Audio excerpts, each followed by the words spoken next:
Somebody been over here tonight? A common accusation these days. Of course not, she said. I'm just ready for bed.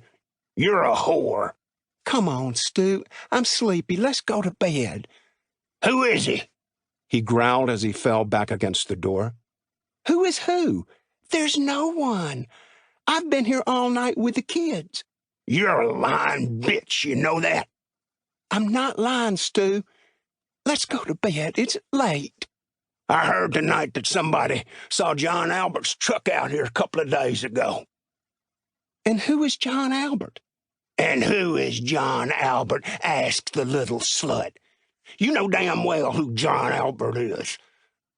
He moved away from the door and took steps toward her, unsteady steps, and he tried to brace himself with the counter.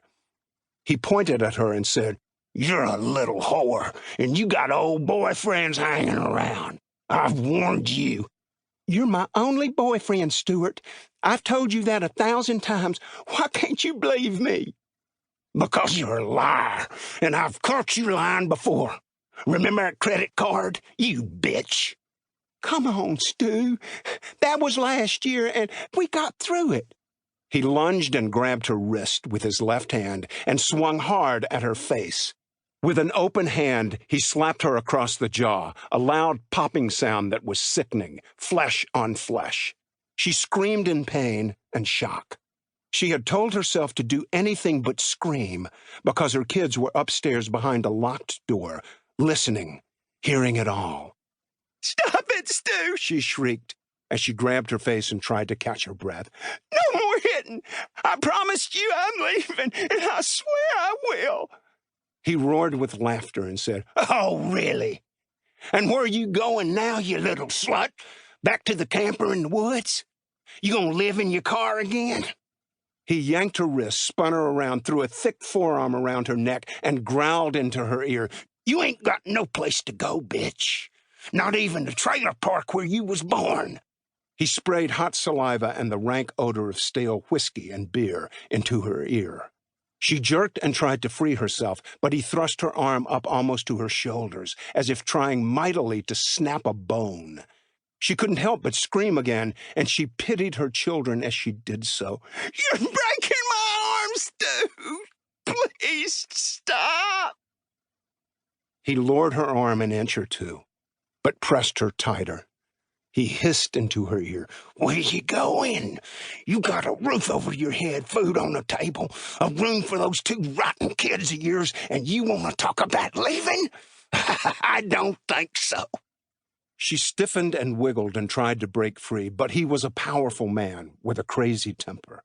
You're breaking my arms, Stu. Please let go.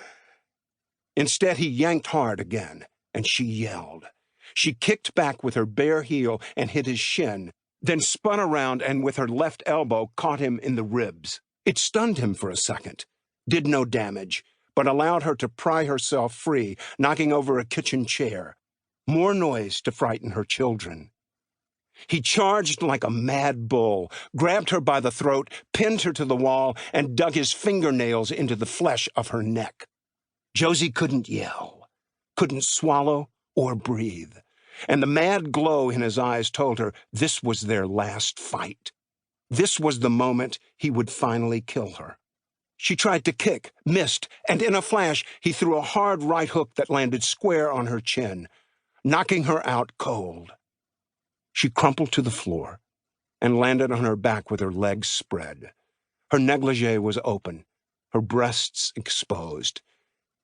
He stood for a second or two and admired his handiwork. Bitch hit me first, he mumbled, then stepped to the fridge where he found a can of beer. He popped the top, had a sip, wiped his mouth with the back of a hand, and waited to see if she might wake up or whether she was down for the night. She wasn't moving, so he stepped closer to make sure she was breathing. He had been a street brawler all his life and knew the first rule. Nail 'em on the chin and they're out for good. The house was quiet and still, but he knew the kids were upstairs, hiding and waiting. Drew was 2 years old.